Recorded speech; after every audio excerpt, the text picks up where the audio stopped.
Algunos dicen que nadie puede estar completamente seguro de tener vida eterna. Otros piensan que aún sería arrogante afirmarlo. Pero, ¿y si Dios realmente quisiera que lo supiéramos con certeza? Bienvenido a Sabiduría para el Corazón con el pastor Stephen Davey en la voz y adaptación de Daniel Cuquín. En el estudio de hoy exploraremos una declaración poderosa escrita por el apóstol Juan, una verdad diseñada para disipar la duda y afirmar el corazón del creyente, porque la seguridad en la salvación no es una ilusión optimista, es una promesa respaldada por Dios mismo. Acompáñenos en esta lección esperanzadora titulada Vida Eterna Garantizada. Un psicólogo licenciado reflexionó hace un tiempo atrás acerca de lo que unos investigadores habían descubierto a través de una serie de encuestas. Encontraron que, en al menos 3 situaciones o contextos, la mayoría de las personas no actúan normalmente. De hecho, la tendencia en estos 3 contextos es aparentar confianza y seguridad, aunque por dentro estén completamente inseguros. En primer lugar, ellos encontraron que la gente trata de mostrarse más confiada cuando entran en la recepción de un hotel caro. En otras palabras, lo último que quiere hacer es parecer y actuar como si no perteneciera en ese lugar. Segundo, la persona común tiende a aparentar confianza cuando entra a una sala de ventas. Trata de actuar como si pudiera comprar todo lo que está mirando, así que actúa más confiadamente de lo que se siente por dentro. En tercer lugar, la persona común finge estar confiada cuando entra al santuario de una iglesia. Es decir, trata de actuar como si todo estuviera en orden.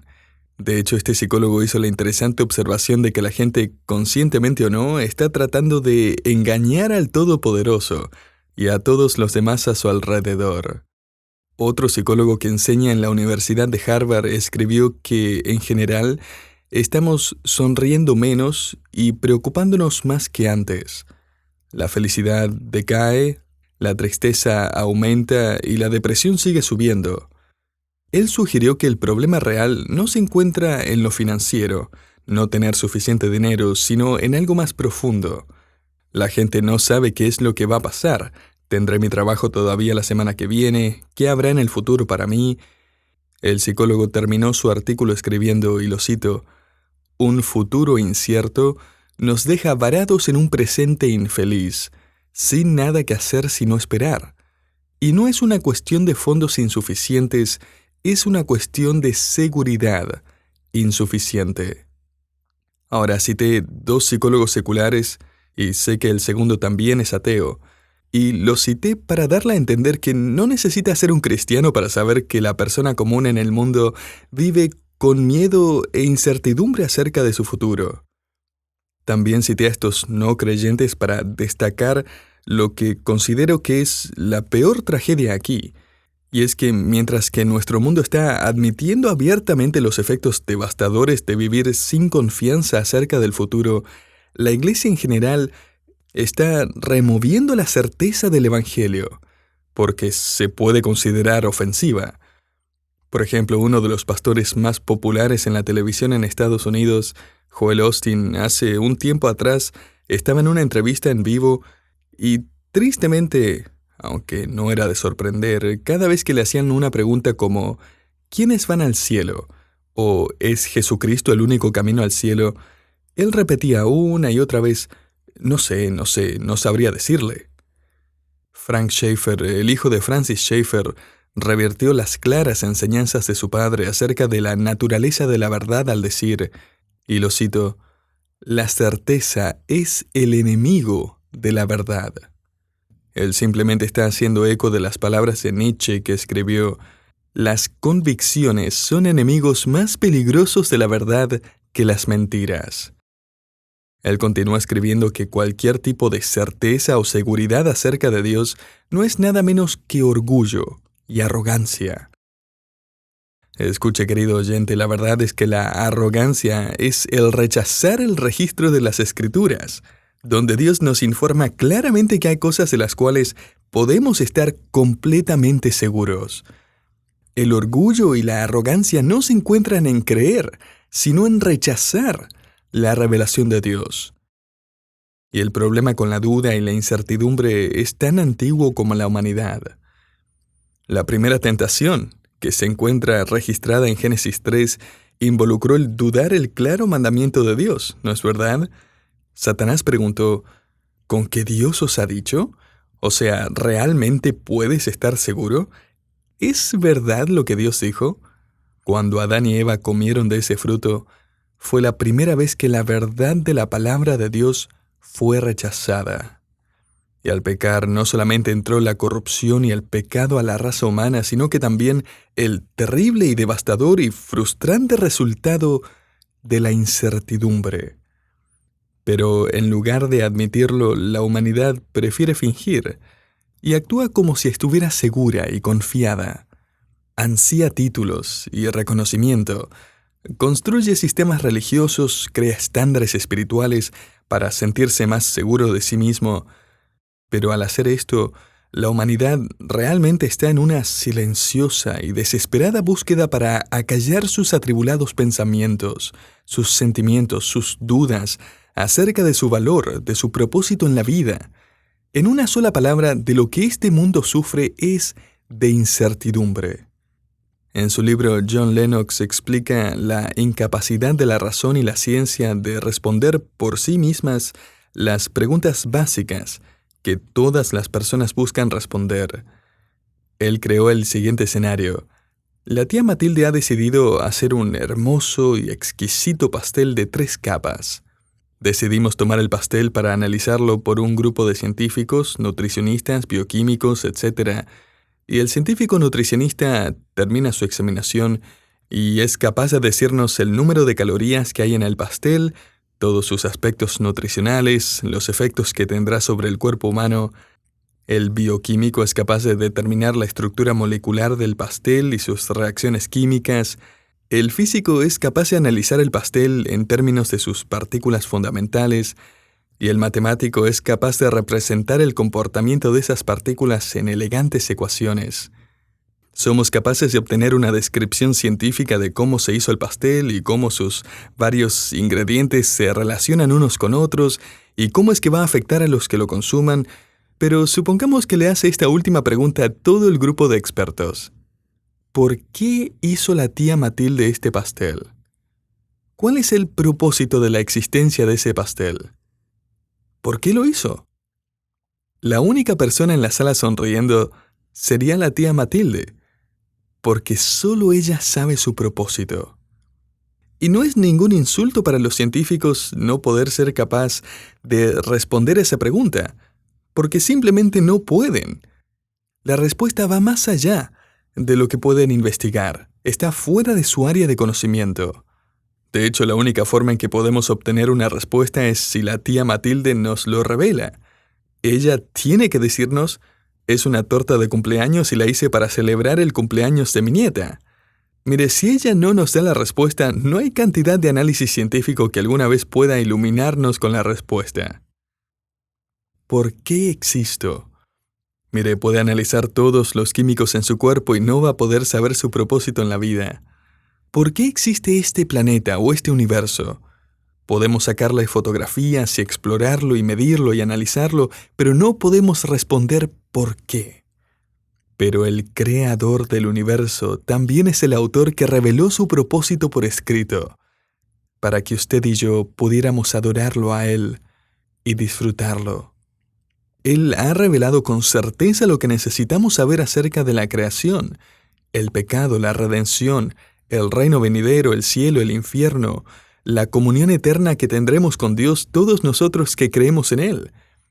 Mire, ya que el mismo Dios del universo nos ha permitido saber la respuesta a través de su palabra de todas estas cosas, no es arrogancia creerlo, es arrogancia negarlo. Una de las cosas maravillosas acerca de la revelación de Dios es que nos guía no a la incertidumbre o a la confusión, sino a la certeza y la seguridad. El apóstol Juan está llegando al final de su carta y revela el propósito por el cual la escribió.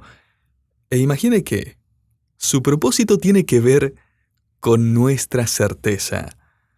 Ahora, no estamos hablando de una certeza acerca de lo que ocurrirá mañana.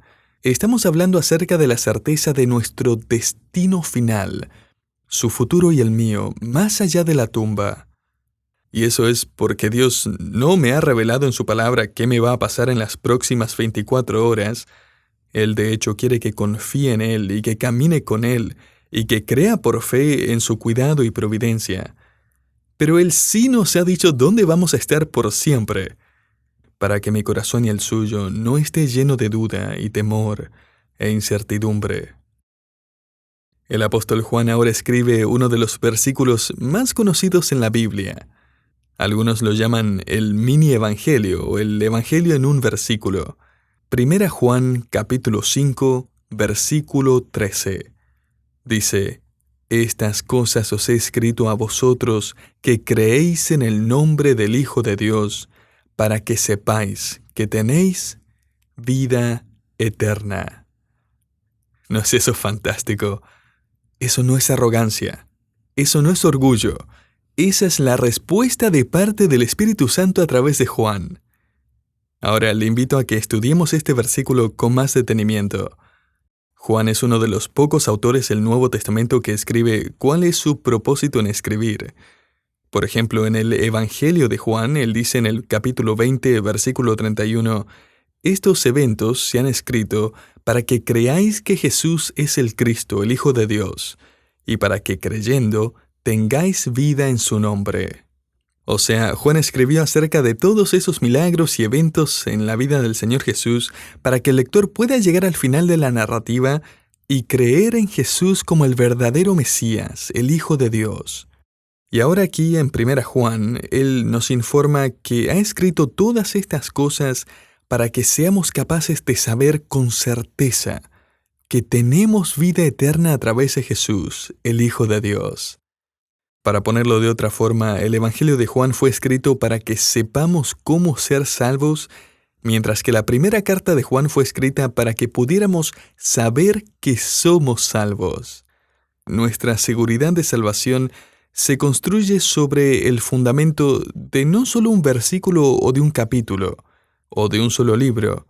El fundamento de nuestra fe descansa sobre la completa revelación de la palabra de Dios. Y permítame ir un paso más allá, ya que Juan está escribiéndole a creyentes acerca de la seguridad de salvación. Esto implica que los creyentes a veces dudan acerca de su salvación. Sino, ¿por qué Juan diría una y otra vez que estas son verdades que podemos saber con seguridad, con certeza? Y es que él sabe que los creyentes a veces dudan de su salvación. ¿Por qué? Para comenzar, porque la duda tiene más que ver con nuestras emociones que con nuestra doctrina. Esa es la razón por la que Juan enfatiza que nuestra seguridad de salvación está basada en la revelación objetiva de la palabra de Dios.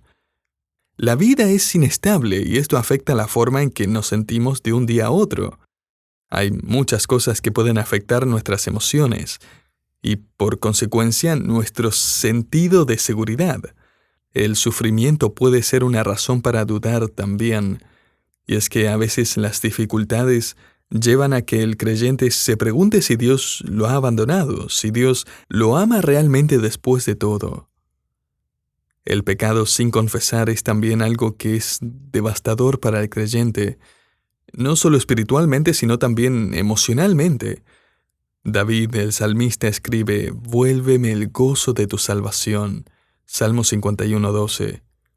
Las emociones fluctuantes, el sufrimiento, el pecado sin confesar pueden quitar ese sentido de seguridad.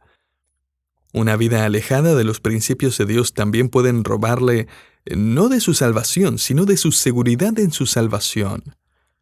Entre más cerca viva en obediencia a la palabra de Dios, más seguridad sentirá usted en su salvación, y entre más aleja su vida de los principios y mandamientos de este libro, puede anticipar que su seguridad de salvación se desvanezca proporcionalmente a su desobediencia o falta de disciplina.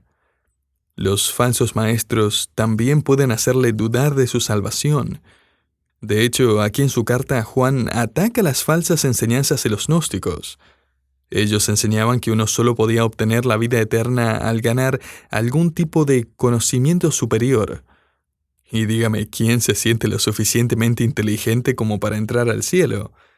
Juan deja en claro aquí que su salvación no se gana o se mantiene por algún tipo de secreto o conocimiento superior, sino simplemente por la fe en el Hijo de Dios. Otra forma en que la duda se mete en nuestra vida es por medio de la influencia de nuestra cultura y de nuestro mundo.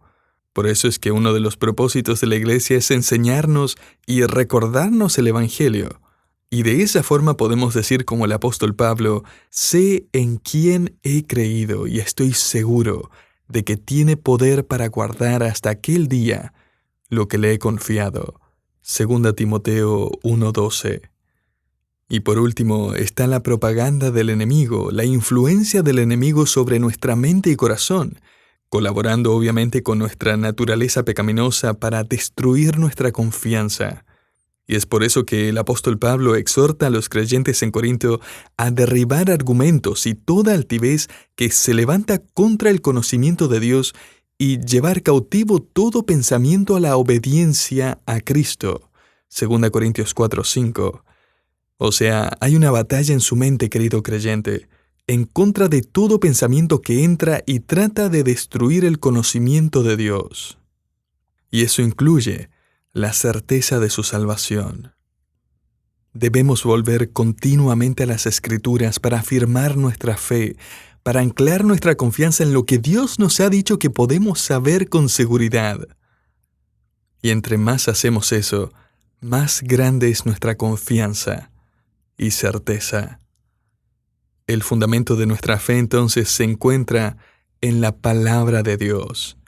En segundo lugar, Juan escribe, estas cosas os he escrito a vosotros. ¿Quiénes? A vosotros que creéis en el nombre del Hijo de Dios. Está escribiéndole a cristianos y está clarificando aún más no solo el fundamento de nuestra seguridad, sino la fórmula de nuestra seguridad. Y la fórmula es esta: fe en Jesucristo es igual a vida eterna. Note el versículo 12, el que tiene al Hijo tiene la vida, pero el que no tiene al Hijo de Dios no tiene la vida. Juan aquí está hablando de la vida eterna, la vida que Dios nos dio a través de su Hijo, versículo 11. Si tiene al Hijo, tiene esta vida. Cuando tiene a Jesús, automáticamente tiene vida también. Garantizado. Mire, Jesucristo no solo abre la puerta para la salvación, Él dice que Él es la puerta. Juan 19. Jesucristo no solo nos muestra el camino al Padre, Él dice, yo soy el camino. Juan 14:6. Acepte a Jesucristo y en Él encontrará el regalo de la vida eterna. Y esta vida está en el Hijo, escribe el apóstol Juan. O sea, esta vida no está en solo saber cosas acerca del Hijo, sino que se encuentra en la misma persona de Jesucristo. Por ejemplo, usted puede saber todo acerca de un banco, leer su declaración financiera y concluir que el banco es seguro. Pero eso es simplemente creer en los hechos acerca del banco. Pero usted coloca su fe en ese banco cuando deposita su propio dinero allí. Mire, la vida eterna no se encuentra en solo creer lo que la Biblia dice acerca de Jesús. Se encuentra en invertir su vida en Jesucristo. Juan asume que sus lectores han hecho eso y quiere que cuando enfrenten la duda recuerden el fundamento de su seguridad de salvación, la fórmula de su seguridad de salvación. Y ahora Juan, al concluir este versículo, nos habla de la absoluta certeza de su seguridad de salvación. Estas cosas os he escrito a vosotros que creéis en el Hijo de Dios. Y ahora note, para que sepáis que tenéis vida eterna. Esta es la absoluta certeza de nuestra salvación, querido oyente. Benjamin Franklin escribió en 1789, «Nada es seguro excepto la muerte y los impuestos». El apóstol Juan estaría en desacuerdo. Él escribiría, «No hay nada más seguro que la vida eterna». Juan repetidamente ha informado a sus lectores que podemos saber, 39 veces en esta breve carta para ser exactos, 8 veces solo en estos últimos versículos de su carta. El verbo que Juan escoge aquí en el versículo 13 es oida, el verbo saber, que se refiere a una convicción del alma. Es un conocimiento adquirido no a través de la experiencia, sino a través de la revelación divina. En otras palabras, podemos saber que tenemos vida eterna no sobre la base de nuestros sentimientos, que van y vienen, o de alguna experiencia especial que puede cambiar de persona a persona. De hecho, ese tipo de seguridad se va a desvanecer con el tiempo. Juan aquí está reforzando esta idea con el verbo que escoge aquí, que podemos saber, porque Dios lo dice. Podemos saber con absoluta certeza porque Dios lo ha revelado en su palabra. ¿Y qué es lo que podemos saber con absoluta certeza? Note, para que sepáis que tenéis vida eterna. Usted, querido oyente, puede estar seguro de dónde va a estar en 1.000.000.000 de años a partir de hoy. El gran anhelo del corazón humano es vivir para siempre, y la gran incertidumbre de la raza humana es dónde va a encontrarse para ese entonces. Dios nos creó con eternidad en nuestros corazones, dice Eclesiastés 3:11. Cada corazón humano tiene escrito en su conciencia la verdad de que hemos sido creados para vivir por la eternidad. Y note que Juan dice que tenéis vida eterna. Él usa el tiempo presente, tenéis, en este mismo momento. O sea, no estamos esperando tenerla. Usted, querido creyente, ya la tiene. Y porque es un regalo de Dios, va a durar mientras Dios dure. Y eso es para siempre. Juan escribe, este es el fundamento de su seguridad, que ha sido escrito. Esta es la fórmula de su seguridad. Creer en el Hijo de Dios, quien vino a morir para que sus pecados y los míos sean perdonados. Y esta es la absoluta certeza de su salvación. Usted puede atreverse a hablar con tal confianza.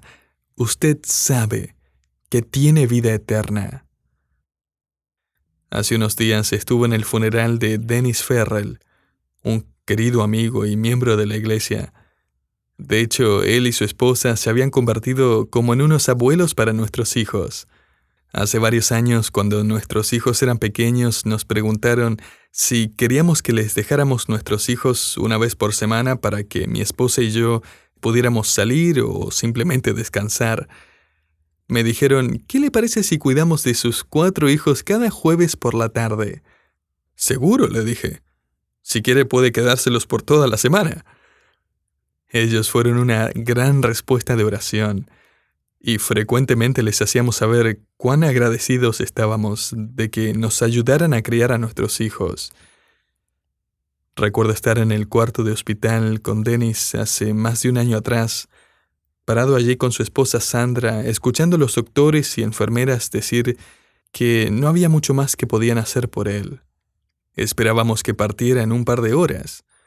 Sandra y yo nos quedamos en la habitación y empezamos a hablar de los distintos aspectos del funeral. Él había estado inconsciente ya por un buen tiempo. Antes de irnos, me acerqué a él, le di un beso en la frente y le dije adiós. Pero esa noche, en lugar de morir, las enfermeras lo vieron recuperarse milagrosamente. Y para la sorpresa de todo mundo, Dennis estaría comiendo en un par de horas y dado de alta poco tiempo después. Hasta le pusimos por sobrenombre Lázaro. Lo que fue maravilloso fue escuchar la historia de parte de las enfermeras, que le dijeron a Sandra que lo habían escuchado cantar. Ellas entraron corriendo a la habitación y allí estaba él, inconsciente aún, pero cantando el coro Aleluya. Y ese coro no es muy fácil que digamos, pero allí estaba él cantando. Y luego despertó y se recuperó. Un par de semanas atrás, Dennis estaba llegando al fin de sus batallas con sus enfermedades. Con mi esposa y mis hijos fuimos a su casa para pasar un tiempo con esta hermosa familia, cantando, hablando, llorando. Entré a su habitación, donde él luchaba por mantenerse consciente. Me incliné sobre su cama y le dije: «Dennis, soy Steven». Él abrió sus ojos, incapaz de hablar claramente. Le dije: «Vine con mi familia y queríamos decirte que te amamos». Y él dijo: «Lo sé».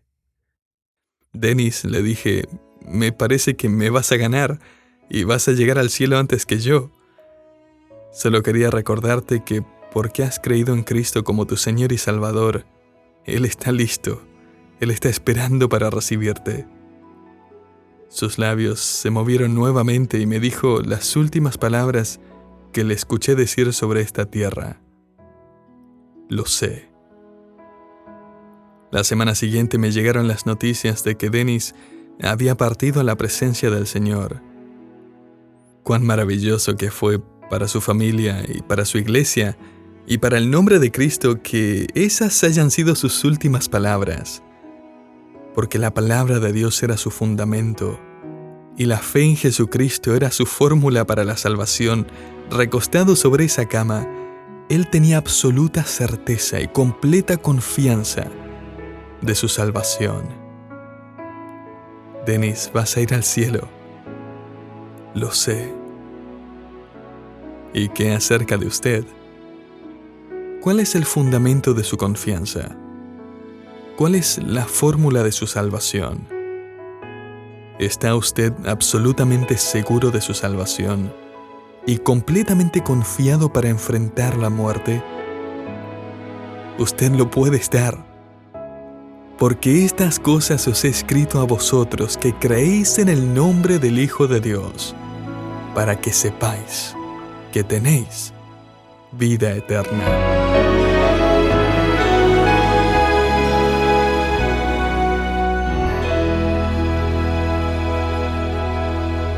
La seguridad de la vida eterna no se basa en emociones cambiantes ni en méritos humanos, sino en la promesa firme de Dios. Qué consuelo es saber que si hemos creído en Cristo, podemos vivir con la certeza de que somos suyos hoy y para siempre. Gracias por acompañarnos en Sabiduría para el Corazón, una producción del Ministerio Sabiduría Internacional. Escuchamos hoy el mensaje Vida Eterna Garantizada, parte de nuestra serie de estudios en la primera carta de Juan, sin duda alguna. Si este estudio despertó preguntas en su corazón o desea que oremos por usted, escríbanos desde nuestra página web sabiduriainternacional.org/contacto. Nos encantaría saber de usted. Lo esperamos en el próximo programa. Bendiciones.